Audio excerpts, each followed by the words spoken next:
అస్సలాము అలైకుం. మీరు ప్రెగ్నెంట్ ఉన్నారా? అయితే సూర్య యూసుఫ్ చదవండి, మీకు అందమైన పిల్లలు పుడతారు. సూర్య మరియం చదవడం వల్ల మీ డెలివరీస్ చాలా సులువుగా అయింది.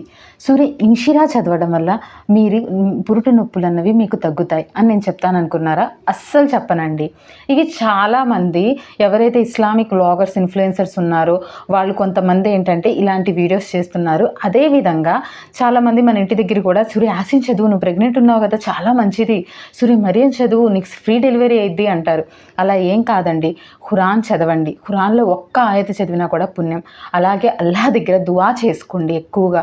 అల్లాహ్ నాకు మంచి సంతానాన్ని ప్రసాదించు, వాళ్ళు ఆరోగ్యంగా ఉండాలి, సద్బుద్ధి గల సంతానాన్ని ఇవ్వు, వాళ్ళని శైతాని బారి నుండి కాపాడు అని చెప్పేసి. అంతేకాని మీరు పర్టికులర్గా ఇదే సూరాలు పట్టుకొని కూర్చోకండి. మంచి టైం అండి, పీరియడ్స్ రావు కాబట్టి ప్రెగ్నెన్సీ టైంలో మీరు ఖురాన్ మానీతో పాటు అంటే అర్థం చేసుకొని చదవడాన్ని, దాని యొక్క ట్రాన్స్లేషన్ చదవండి.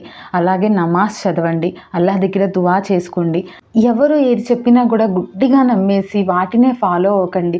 ఏదైనా హదీస్లో రాసుందా లేకపోతే ఖురాన్లో రాసుందా నేను ఈ సూరా చదివితే ఈ లాభం అని చెప్పేసి అని ఒక్కసారి ఆలోచించండి. అంతేకాని వాళ్ళు చెప్పారు కదా నేను చదివేస్తాను, ఎప్పటి నుంచో అంటున్నారు మా వాళ్ళు అని కాదండి. కొంచెం మనం మన బుద్ధిని కూడా ఉపయోగించాలి. ఈ వీడియోని వేరే వాళ్ళకి షేర్ చేయండి, తెలియని వాళ్ళు కూడా తెలుసుకుంటారు. అస్సలాము అలైకుం.